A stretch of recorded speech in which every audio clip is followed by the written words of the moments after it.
As the sun rises over the Australian bush, a few blokes embark on a 3-day journey from the coastal areas of southeast Queensland to the dry flats of West Queensland.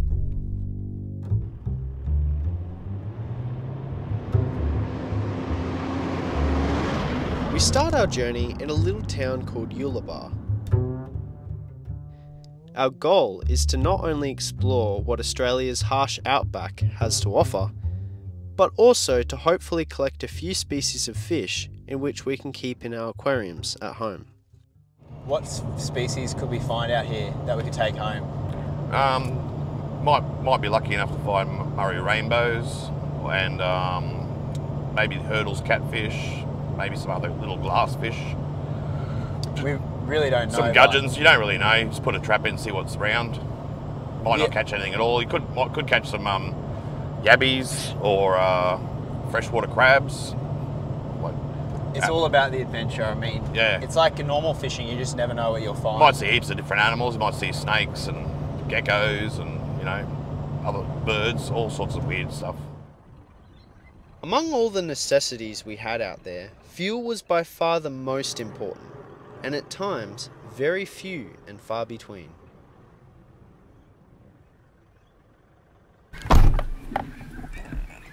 How you feeling? Pretty good. I'm so keen. After a quick fuel up, we were then off on our way again with no time to lose. Our next destination was very interesting.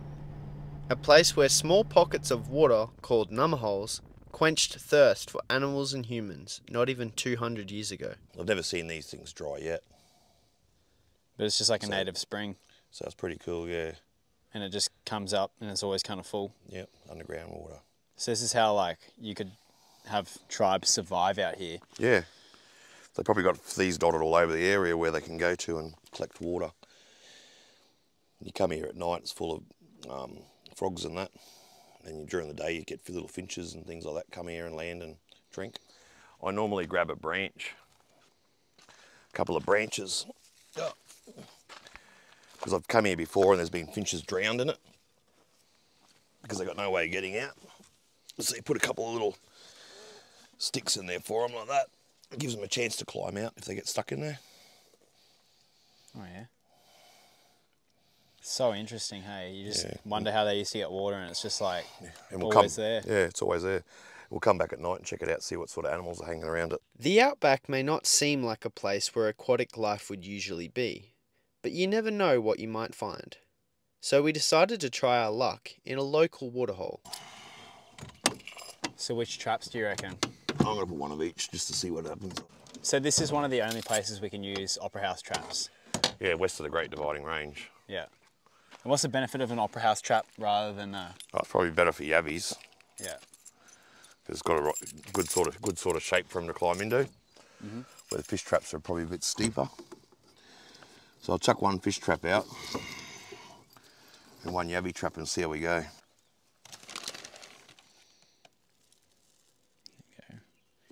Just a few cat biscuits. Just a couple. I don't know if this one will hold the cat biscuits. It's probably too big. I might chuck a tomato or something in there.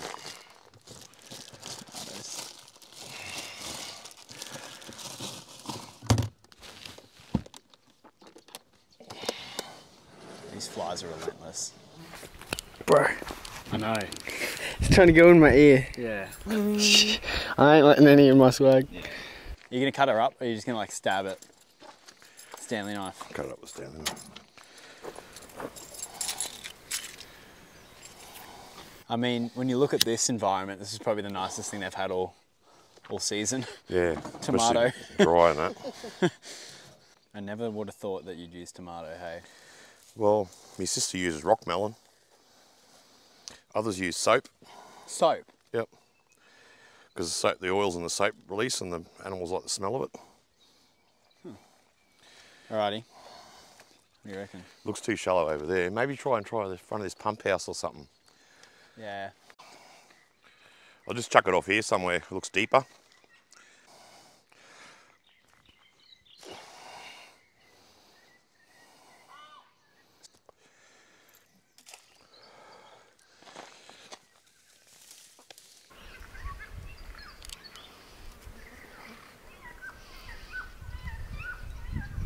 Wait, where are we going to go now? Hey? Where do you want to go? To the next water hole. And chuck a trap in there. Yeah.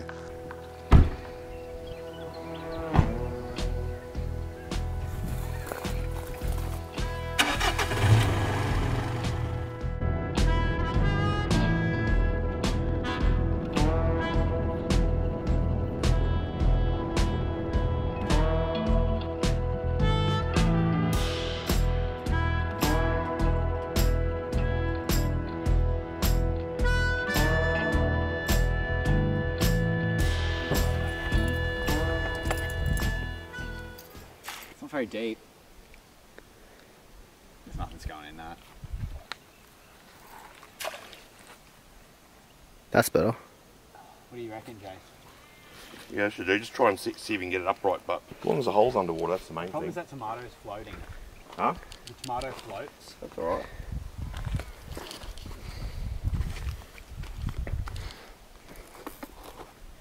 There's something moving around in here. Yeah. Could be water beetles, but... Like 1,000 water beetles. Oh, that would be good. That's that one's a good one. We're drinking off it. See? Actually proper sponge, look. Oh, that's so weird. What the hell? Back on the road again, Jason, Nick and I decided to head back and set up camp before nightfall. On the way, we found that the heat of the sun had started to melt the road.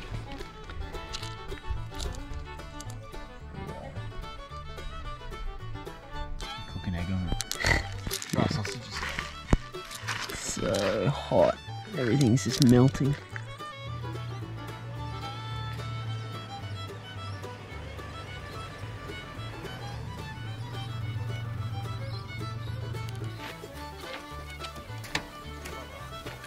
It's locked up.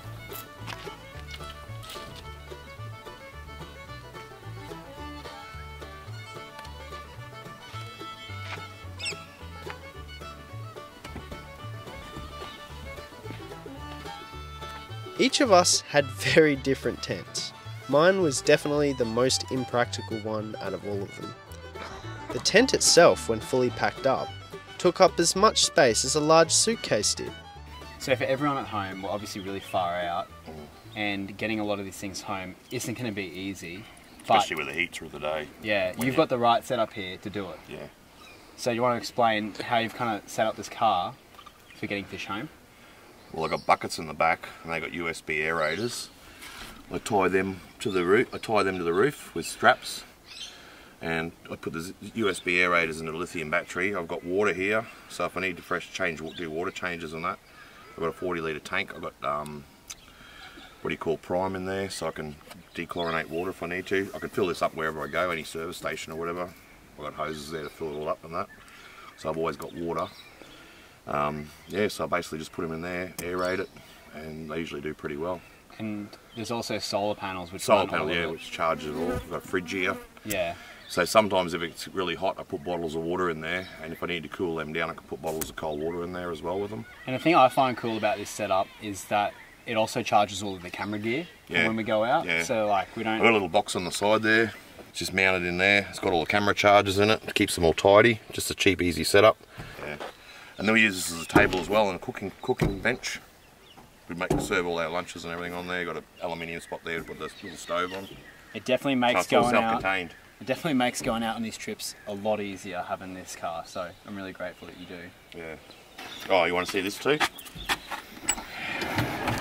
Got the drawer for all the camera gear. And all your tools and baits and everything else. Yeah, it's been around this vehicle. Yeah.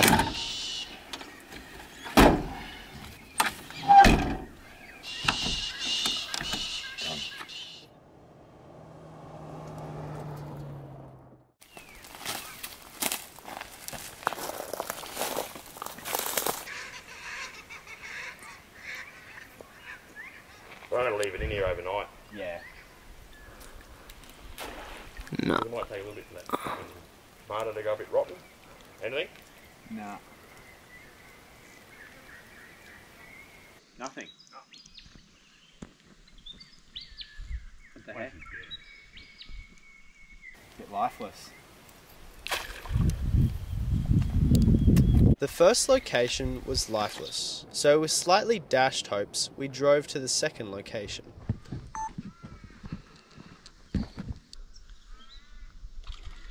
Oi, jeez. Is there fish in there?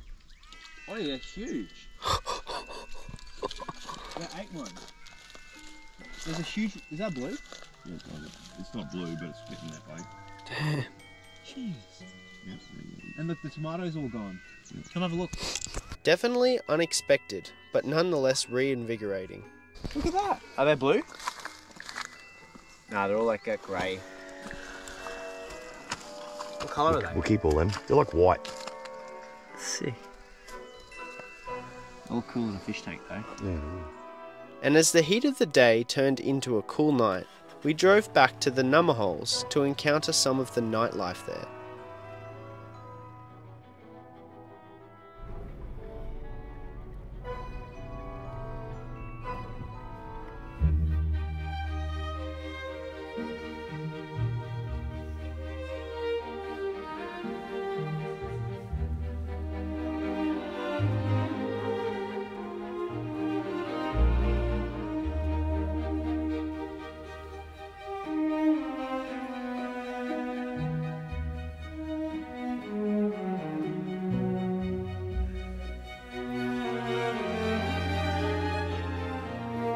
The species we saw were not familiar to me at all.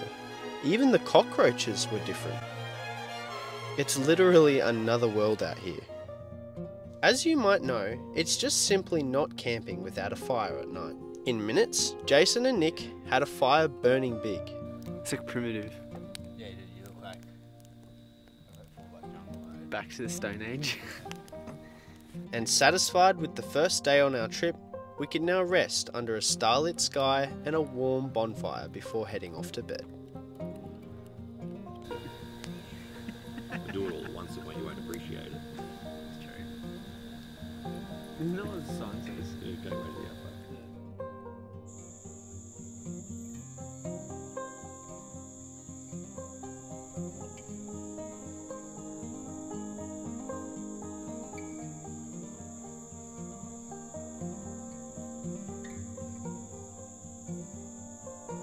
One by one, we awoke to a beautiful sunrise and warm coffee.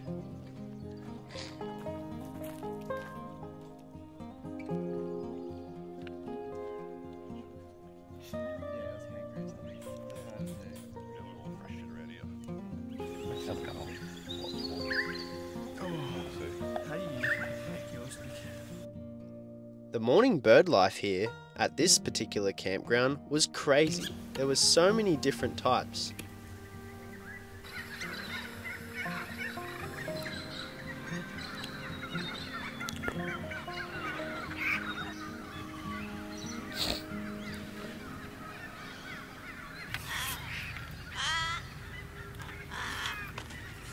Just before leaving, we walked over to a devastating sight, not far from camp. Out here, rain is seasonal, so harsh droughts are not uncommon. The results are distinct. Water levels are dropping every day, and in some locations, the creeks have turned bone dry. This has serious consequences on the inhabitants. Even the surrounding wildlife will now get it tough till the rainy season returns. Surprising. Look at this. Not exactly surprising. This is what happens to the fish in the dry season. They all just seem to come to the one spot. They came to the deepest spot in the creek. The creek slowly dried out, and this is what happens to them. Luckily, they're all carp. So they've all come to this last deep spot, and then the bloody this is dried out. It's all ground's cracked. It's got them coming out of the bloody cracks. The soil where they try to get the last bit of water. Must be a few here, eh? Probably a couple of hundred, maybe. Yeah, yeah. You can imagine too, like, they've been here for a couple of weeks now at least, so. Yeah. Birds would have come down and picked what they wanted out of them. The rest of it just dried out.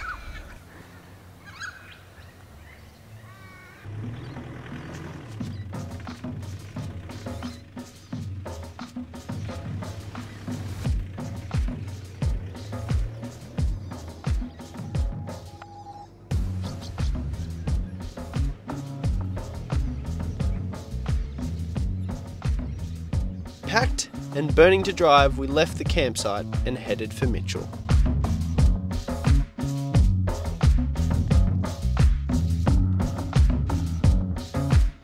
Mitchell was another small town and the second location on our trip.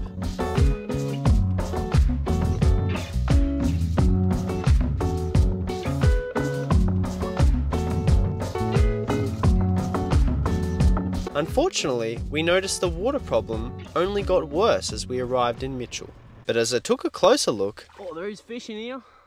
I noticed some small baby fish swimming around. This actually gave us enough hope to leave a few traps behind. Whee! Look at that. They're gonna be pretty cool. There's little firetail gudgeons, so... Nice. Yeah, they're actually pretty underrated. Like, a lot of people don't know. They look kind of bland, but when the males colour up, they look really good for breeding. So, we'll take those back and try and breed them. Just for a bit of fun. Quickly run them up to Jason. Got something. It just shows that no matter how dry it gets out here, life goes on. Grab that one. Yeah, there he is. Freaking over here. Oh yeah. What is it? Just like a long arm prawn? What do you think? A short arm prawn. Yeah, just short arm. Short arm prawn. We then arrived at our next camping location in Mitchell. An awesome spot, uniquely situated by a large river. It also seemed rather promising, so we also dropped several traps in the river upon arrival.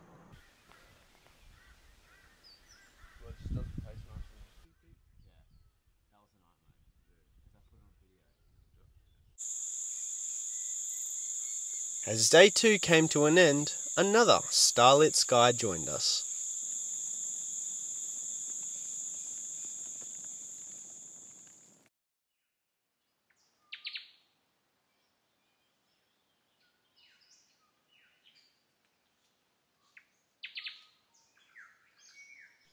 Day 3, the last day of our trip. Luckily, this spot had fresh tap water. This Jason will use to fill up our water storage and conduct water changes on the fish buckets.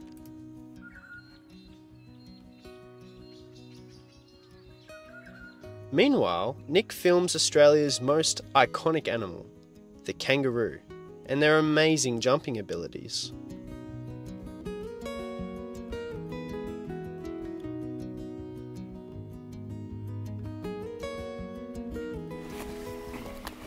Alrighty, so you just want to explain what we're doing here?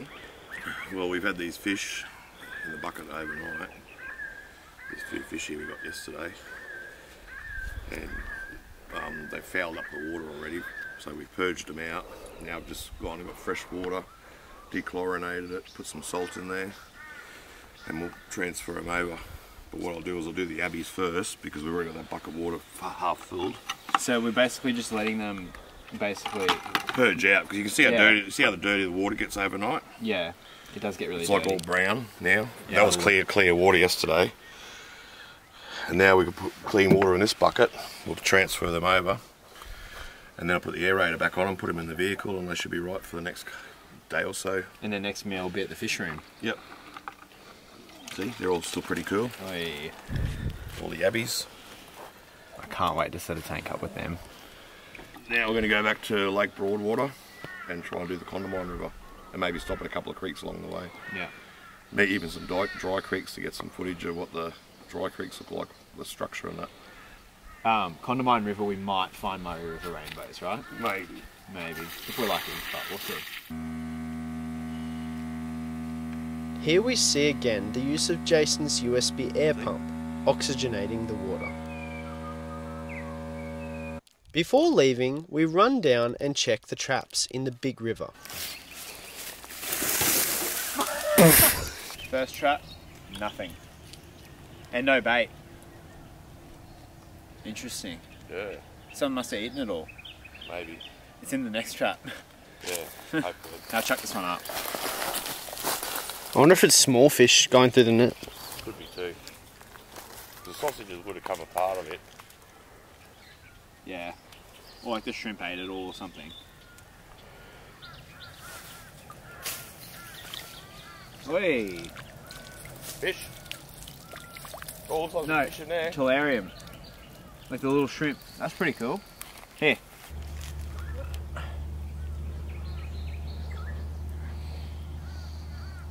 This particular spot definitely was more abundant in fish. A few more shrimp. Well, this one looks kind of cool. 7.5. Well, I'd seem about right. Just neutral. That's what most of these creeks are like out here. Yeah. And the Brisbane water's about 7.5 too, so that's Exact why same. that's why it's okay to use the water and dechlorinate it. Yeah. For most of these creeks. You don't have to worry about transitioning them or anything. Yeah, let's look at these little shrimp though. Cat food's been eaten out of those bags. That's pretty cool. It's buried. Be interesting to take them back, grow them up, photograph them. Yeah. Keep them in a little biotope of this area. Yeah. That'd be pretty cool. See what they are and film them and that.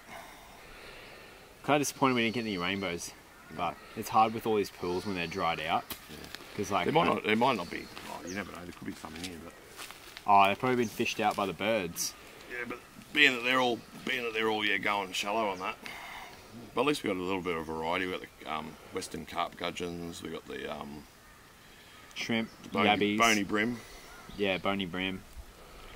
The tandanus, which looked like it had worms, so we threw it back Yeah. because it was really, really skinny. Not looking too good. I don't know. It is probably not the right season for fishing. But if we do get a few fish home and do a little biotape with them, it'll still look cool. Yeah, 100%. Cool. Alright, we'll get these in the containers up there. I like it. It's like a little ant. There's one in here with eggs, I think, as well. Yeah, the little one. Yeah, there's another one. They're probably the same shrimp, just this one doesn't have like legs. Out here in the middle of the outback, just these random shrimp.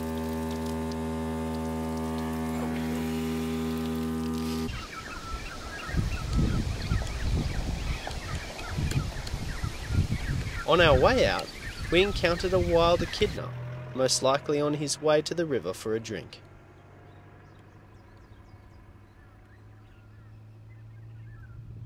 We then make our way down the boiling hot road to another dried up river system.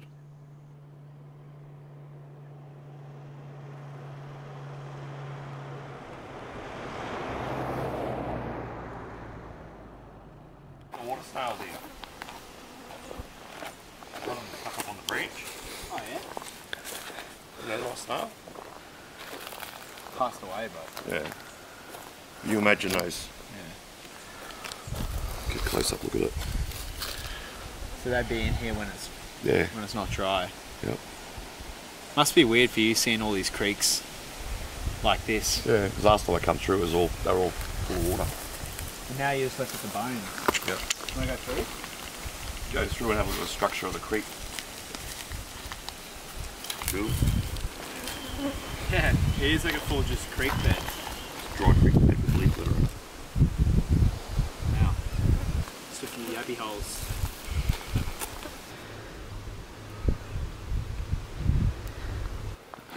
So how about this, hey?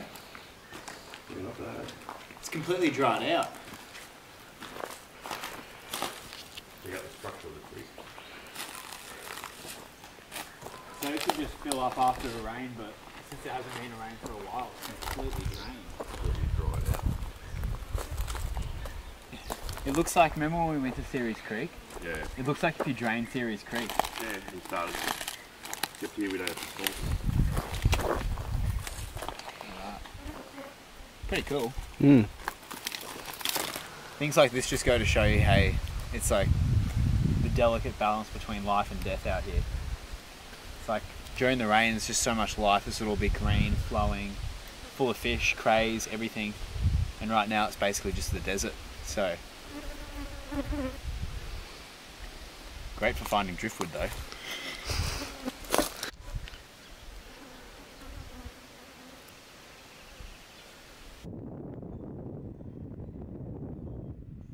Being so far from civilization, fuel prices are much higher here.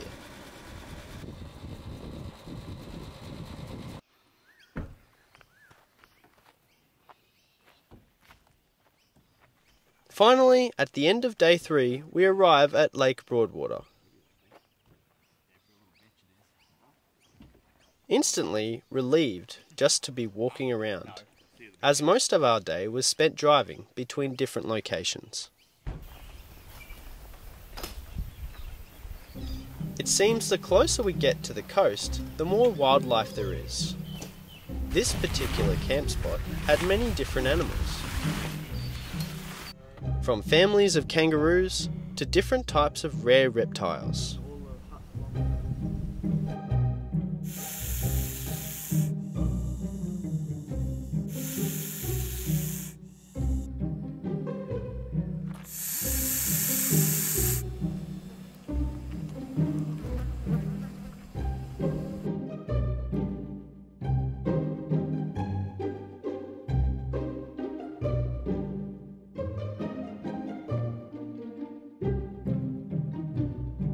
Even the plant life here was more abundant, like this tree orchid.